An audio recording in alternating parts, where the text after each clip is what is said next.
Hello, friends, and welcome back to Stories About Entitled People. In the first story, our OP was given the opportunity to do a good deed, and he did it. But before we begin, don't forget to subscribe to our channel if you're new here and turn on notifications so you don't miss a new video every single day. Here we go. Gonna sprint out of the Home Depot garden department with a bucket full of stolen supplies? Take the license plate off your stupid crappy car next time. This occurred about 2 weeks ago. I was running late to my stepdad's birthday dinner, and I stopped in at a Home Depot along the way to buy him a plant for his front yard, which he's been wanting to improve. As I'm standing there mulling over my options near the cashier in the open-air garden department, I noticed some guy piling up supplies on the unused checkout counter. I didn't think much of it because I assumed he just didn't want to carry it around as he continued to shop. I eventually chose a plant, purchased it from the lone cashier, and began to walk out to my car. As I was just getting to my car, I heard the cashier shouting out to some guy whose panicked face I caught as I whipped around, running out of the garden department towards some crappy Mazda parked just in front of me with a bright orange bucket full of the crap from the counter. Knowing I wasn't going to physically apprehend the guy, I rather instinctively shouted, "F you, dude! I just spent $21 on a cactus, and you're just gonna steal that crap?" He gave me this look that said if he wasn't fearing his face being seen on camera, he'd kick my butt. So I did the only thing I thought to do, pulled out my phone and quickly snagged a picture of both his license plate and his dumb effing face trying to stuff its way into that crappy little white Mazda. He then peeled out and tore off down the street. I went back into the garden department and told the cashier, who'd just gotten off the phone with the manager, that I had the plate number and the dude's face on my phone. The manager walked out 30 seconds later. I texted it to him, and I got a phone call just last night that they caught the mother effer in the act at another Home Depot a few miles away. I'd like to think that I did society a great service by helping to get this thief off the streets, but my petty revenge is just knowing he'll be in jail tonight because thieves like him are the reason my cactus cost me $21 effing in the first place. What's the difference between your cactus and that dude's crappy Mazda? With a cactus, all the pricks are on the outside. Bravo! And our next story. Give my daughter your car. She deserves it. First, I have a fairly decent car for it being so old, 16-year-old Dodge Neon SE, and I have zero interest in getting anything different since it's reliable, still gets great gas mileage, is completely paid off, and handles great. It's blue with a massive rust spot on the rear passenger side just above the gas tank, but I don't care, it gives the car character, you know? Second, this story takes place in Michigan. Whereas anyone who lives here or has driven through here knows the roads here suck. Potholes, uneven streets, and jagged pavement on every stretch of road you'll ever drive down. Getting a flat tire at least once in your life while living here is both a guarantee and a rite of passage. The flat tire detail is relevant. EP equals entitled parent / entitled psycho. EB equals entitled brat / entitled B. DO equals dealership owner, and ME equals me. I was driving through town after my shift at work and had to take a really crappy street because that's all I had available to me.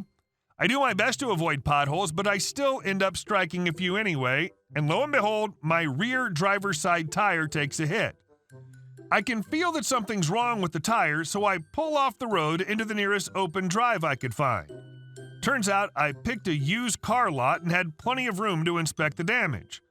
When I step out of the car to look at the tire, another car pulls into the lot behind me and proceeds to park on the other side.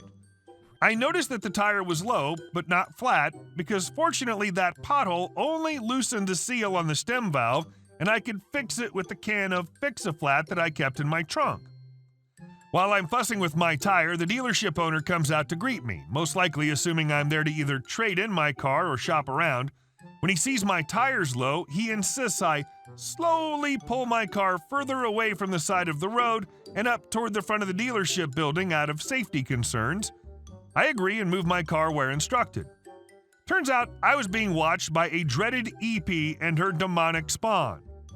Not long after I get my car moved up, the DO is lending me a hand and helping me with my tire, making sure the valve was secured and the pressure was stable. I thanked him for his help and proceeded to sit back down in my car. As I put the key in the ignition, I hear something bang against my window and look up to see a woman, the stereotypical Karen, trying to get my attention. I roll my window down to see what she wants. My bad. Me. Yeah, what's up? EP. Are you through yet? Me. Am I what? EP. Through. Are you through? 'Cause my daughter's been waiting long enough. I look past her and see her 16-year-old daughter dressed in a dark miniskirt, white tank top that showed everything, and 4-inch heels. This is February, by the way. She was also wearing so much cheap makeup you'd think she was auditioning for a role as the Joker. Me. Waiting for what? EP. Don't act cute.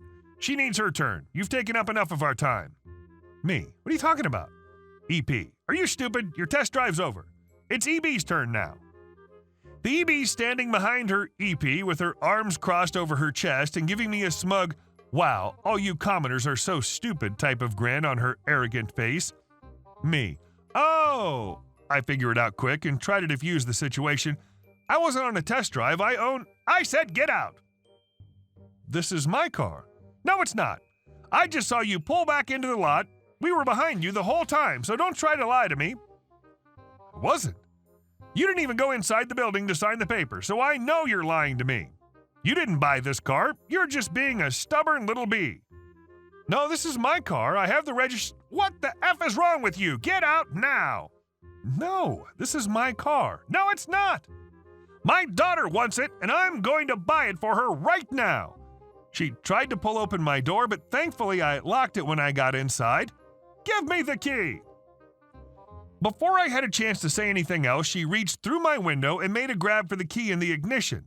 The key that was on a key ring with my apartment key and 4 other keychains, so clearly not the dealership's key. When she tried to pull it out, I grabbed her arm and pushed her back. Get away! You little bee, you just assaulted me! I quickly roll up my window and I'm ready to turn over the engine and drive off when I see the DO returning. Ma'am, what's going on? This little whore just assaulted me. Call the police. She attacked me because I told her to let my daughter have a test drive and now she's trying to steal the car. The DO looks at me, looks at my worn-out, dirty car with the faded bumper sticker on the trunk, and gives the woman the classic, "Are you serious right now?" stare. Ma'am, this car isn't for sale. This is her car. No, it's not. Until she signs the paper, it's not hers, and my daughter wants to drive it. She just got her license, and I promised her I'd get her a blue car. This is the only blue car on the lot. It was not. There was another blue car parked behind her. And yes, her 16-year-old daughter who just got her license was going to test drive a car in heels. Double WTF. Ma'am, this car isn't mine to sell. It already belongs to her. No, it doesn't. I saw her drive the car onto the lot, and I saw you telling her to pull up to the building. Stop trying to lie to me. She had a low tire. She pulled off. Why won't you let my daughter have her turn? She deserves her turn. Is it because my daughter isn't all slutted up like this whore? Note what the daughter was wearing, and I was wearing blue jeans, tennis shoes, a baggy shirt with Kirby, Nintendo, on it, and a green jacket over top. The only skin visible is on my hands, neck, and face. Ma'am, stop. I'm going to have to ask you to leave. No, my daughter needs this car. I promised her, and all you're doing is wasting my time. I'm asking you nicely to leave before I call the cops. You do that, and I'm telling the cops that this bee assaulted me, pushed my daughter, and that you're selling stolen cars. Now, give my daughter this car right now or else. She actually said or else, like a damn cartoon villain. Ma'am, leave. This is ridiculous. She pulled her phone from her purse and proceeded to call the cops herself. You're going to regret being so disrespectful to me. All you had to do was sell me this car, but no, you decided this whore was better than my daughter. My daughter deserves this car. I know I'm not in the wrong, but I'm still nervous. I look at the DO through the windshield, and he gives me a look that says, everything will be fine. Watch this. About 5 minutes later, a patrol car pulls up, and the officer approaches the DO. Before he even has the chance to ask any questions, the EP starts shrieking at him at full volume. I want that bee arrested. She assaulted me and my daughter, and she's trying to steal my daughter's car. The cop's unfazed and just looks at me, then over to the DO without blinking. Cop. Hey, DO's first name, is this true? DO. Not a word of it. And if you want to, you can check the lot's security cameras. Cop's first name. The EP's fuming, and the EB is just rolling her eyes like we were boring her or some crap. Why don't you believe me? You're not seriously going to take her word over mine. Just look at her. Ma'am, I need to get both sides of the story. Now, you said she tried to steal. Yes, that's my daughter's car. All right, fine. That's easy enough to prove. The cop walked over to the passenger side of the door on the opposite side from where the EP was still seething and motioned for me to open the door. I did, and he, of course, asked for my ID, my registration, and my proof of insurance. Didn't take the cop long to notice my name's on the license and the name on the registration, which was also dated from almost 2 years ago, or a match. He just nods, hands me back my stuff, and closes the door. Cop. Ma'am, that's her car. Not possible. She just got her. She couldn't have signed the papers.